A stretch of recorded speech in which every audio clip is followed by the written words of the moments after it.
Well, hello there, lady. Welcome back to another podcast episode of Reinventing the Arena. Today, I want to talk about human design. I want to give you a little bit of a taste, an intro into what human design is all about. Um, because a lot of people think that human design is just another personality test, or can be seen as another personality test when it's actually a tool to help us see ourselves more clearly. And as we start to see ourselves more clearly within human design, it does a few amazing things. And one of them is validating who we are at our core that maybe we've kept hidden for a while, or areas of ourself that maybe we've been told that are too much, or something that we just needed to push away and let go of that idea, that dream, or even pretend that that is something that's not good about ourselves.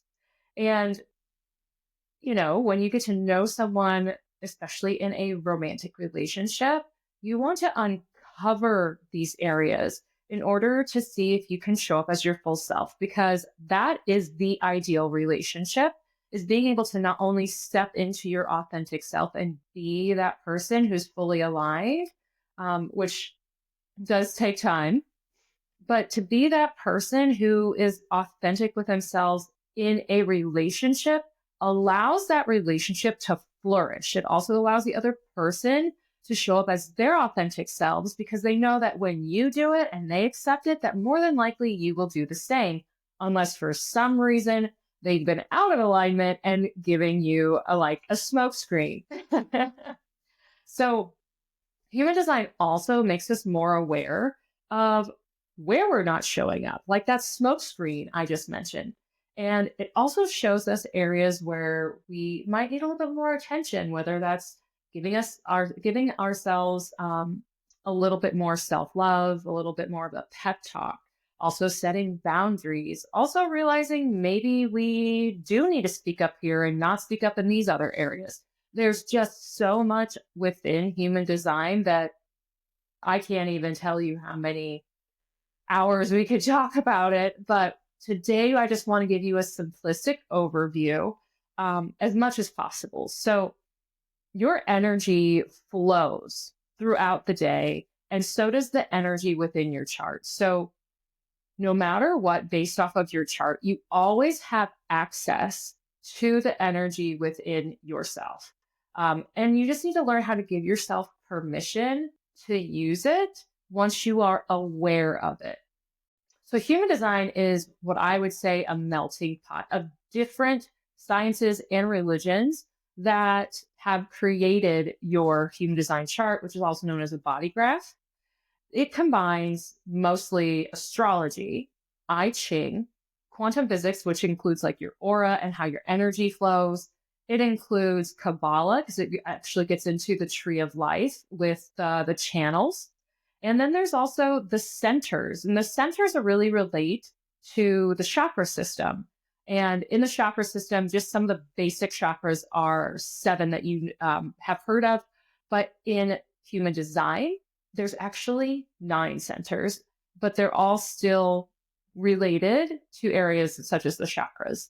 I remember when I first saw my human design chart, it made no sense to me. There was a lot of things putting me into a box. Like, I'm a generator is my energy type. My profile type is a 3-5.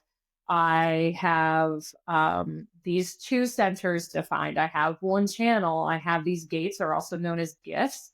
I have this as my life theme. This is my digestion. This is my spidey sense. All of these things that I was just like, this doesn't make any sense to me. How can I break this down?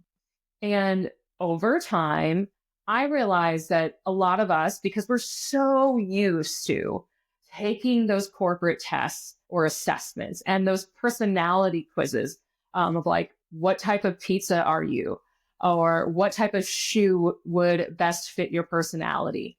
Those things put us in boxes, and human design does not. It is an energetic narrative of who you are hypothetically designed to be in this lifetime. And when I started to look at that, there's a lot of interplay between all of the different segments or layers of human design.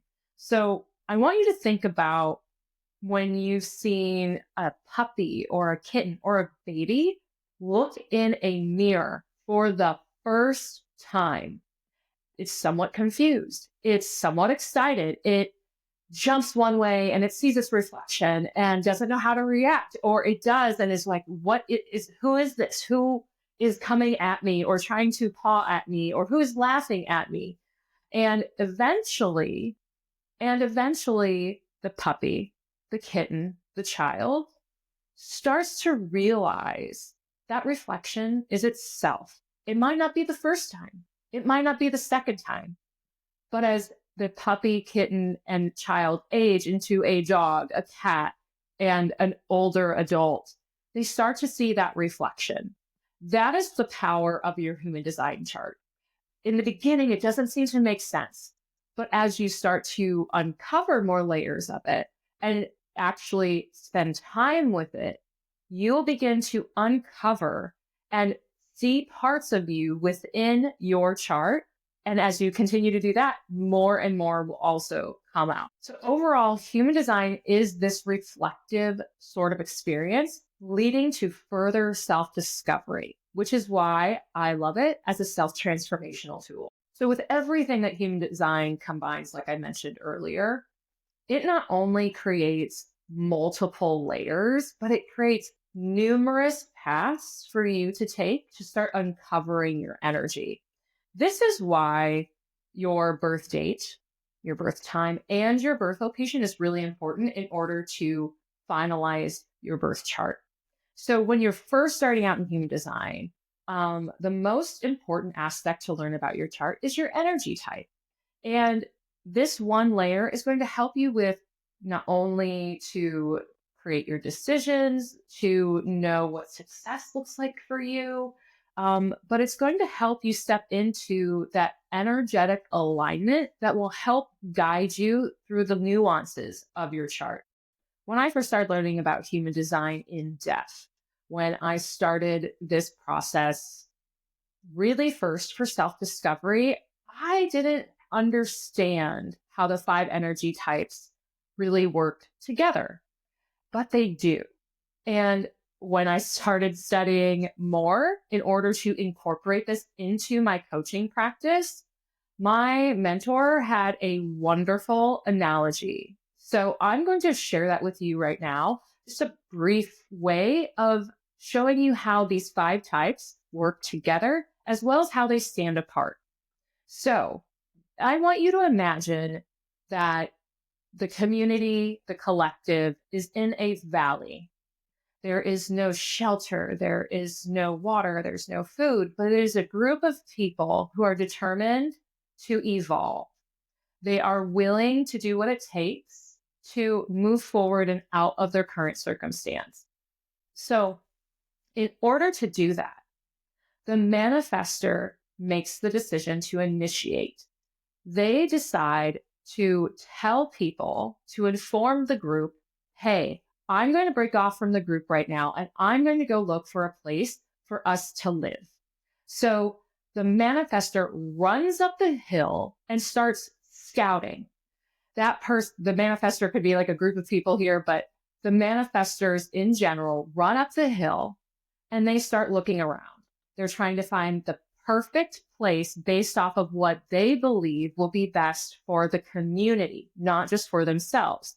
So they finally find this beautiful place, the most perfect place to build a shelter or a house.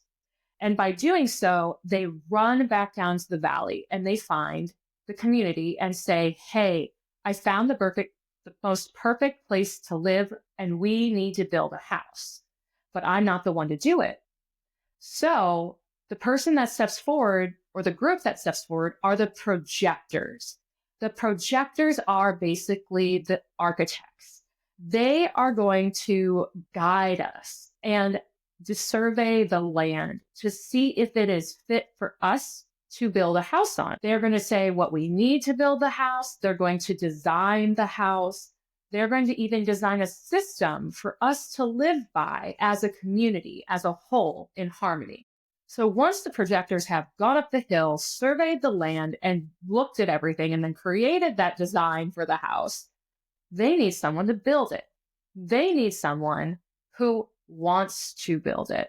So they run back down into the valley and report back to everyone saying, I have the plans. I just need someone to build this. Hey, generators, would you like to build this house? Does it excite you?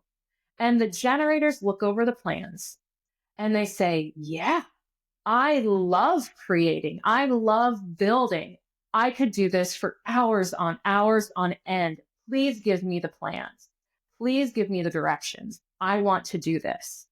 And so the generators run up the hill and they start building the house day in, day out. And every single day, they feel such a sense of satisfaction and accomplishment because they know not only are they doing something they enjoy, but they're doing something that's even bigger for the community, which has been, started by the initiators, which has been then designed by our guides, which are the projectors. So when the generators are done building the house, they're like, oh, well, it's empty. This isn't my zone of genius. This isn't where I really shine. What am I going to do? So they run back down the hill. They share what they have done with the community. And the manifesting generators step in and they're like, I'm here. I can do this. Manifesting generators are obviously a combination between generator and a manifestor, and they have so much multitasking ability. They are also multi-passionate. They can start one thing, drop it until they're excited again, and start another. So these mani-gens with this excitement energy can run up to the house and start designing everything from the landscaping to the curtains, to the paint on the wall, to what bathroom tile needs to be incorporated into the house. But they also not only do it with passion, but they do it quickly. This allows them to be more playful as they start projects and putting one to a side as they wait for maybe something to be delivered or they wait for something to get started. And so they also know when it's enough, that they're not over decorating and making something too much. They're like, this is enough. I can stop this project now. So they run back down the hill and they say, the house has been designed. We've completed everything inside. Now we need to know if it's safe. Is this safe for us to live here? So that is when the reflectors, the very small group of reflectors, step out of the crowd and say, I am here to judge that this is a safe and healthy environment for us to live. So they go up the hill. So this is where they reflect back to the community. Yes, this is a safe place to live. Yes, this is healthy for the entire community. Let's move in here because now we know we can thrive. So as you can see with this house analogy and the 5 different types, we need each type to be in alignment for us to not only shine as our true selves, but to also give permission for the other types to do the same. This creates harmony. This creates balance. This creates a variety of ways that each energetic type can be its authentic self. So there are some studies. I don't have access to these, but this is what my mentor also shared with me was how much or how many people in the world are these energy types. Now, I'm not going to lie. I know a lot of people are like, I want to be a manifester. We aren't even going to touch on that. Anyone can manifest. It's not just manifestors. And actually, you can figure that out with your human design chart. But that's for another story. So there's about 8-9%, give or take, of manifestors in the world. And then for projectors, there's about 22-21%. And the reason why I'm fluctuating back and forth is because this resource is a little bit, I think it's from 2017. That's quite a little time ago for us, as well as the population has increased. But I want to bring this in because you're going to see a pattern here soon. And then generators are about 31 or 32%. Manifesting generators are 36-37%. And then our reflectors are the most rarest of them all. they are close to 1% of the population. So as we look at this population, about 70% of them are generators and manifesting generators. Heck, like I said, I'm a generator and it makes sense for me to be one. And I actually love it. Um, but now, if you think about how many people are here and designed here to create and build, they are our workhorses. They are the people that have an unlimited amount of energy, but only when they are doing something that they love, or when they're doing it with someone that they are passionate about, or living in an area that they enjoy. There's so many things that need to bring joy to a generator in order for them to feel in alignment and to thrive. And then since the Mani-Gens are kind of a mix between both, they not only want to be able to initiate things and put them down when they have taken all the resource energy and then put it into something else, they're also maybe not living in alignment because they've been told, hey, you're doing way too many things or you can never stay focused. But our society is really the one to blame. We have been conditioned because of how many generators and manifesting generators are around about what our life is supposed to look like, how we are supposed to operate, how we are supposed to show up in life, what type of relationships we're supposed to have. And it really has created that hustle culture. And not everyone is designed for that type of energy. And I'm just going to say that right now, too. Like, if you are doing something as a generator that doesn't bring alignment to you, you will know, you will burn out. I have been there numerous times. If you've been around since the beginning of my coaching business, I have transformed over and over again into things that feel more like alignment to me, till where I have gotten to this point exactly. I am obsessed is a good way of putting it. When you are a generator, it's always something that you feel deeply passionate and excited about, that you can do day in and day out, research about, listen to, engage with. Being able to be immersed in a sort of subject really shows what you might be aligned with. And guess what? As you get into alignment, maybe something shifts where you slightly have a new sort of interest, and that's still maybe aligned with whatever else is within your chart. So as you think about the different types that I've explained, maybe one of them really hits home for you and maybe another doesn't. But start thinking about it. So I'm going to go over them once more, a little bit, just like a one sentence overview. Like, so manifestors, those are the initiators. They pave new paths. They follow their creative urges. Generators, they are the builders. They're meant to follow excitement and respond to what lights them up. Manifesting generators, they are those multi-passionate people, and they do not fit in a box. Then there's the projectors. So these are the guides. They are here to work differently and wait for recognition or waiting to be invited. And then last but not least, the reflectors. They are mirrors. They are deeply sensitive to their environment, which this is how they absorb and reflect the energy, not only back within themselves, but within the community. So when you think of those 5 types, like I said, is there one that really resonates for you? Is there one where you say, I really hope I'm this, or I really want to be that? Drop the shoulds, drop the expectations, and really see if you can feel what your energy type may be before you start finding your chart. When you start living in your design, when you start aligning with just even your energy type, you are going to feel different. You're going to build trust within yourself and how things that can just naturally develop for you. So, what parts of you have you been trying to change that were never meant to be changed? So, between now and the next episode, I just would like for you to observe yourself as one of these energy types, and see how that might relate to you. Is the manifesting generator, the multi-passionate person, really who you are? Or does that sound energetically draining and you feel more like a guide and this like someone who has a strategy and loves to share that as a projector? Are you someone who just likes to inform and initiate projects and then hand them off to other people? Whether that's, hey, I made a meal plan and now I need you to go shopping and make the dinner.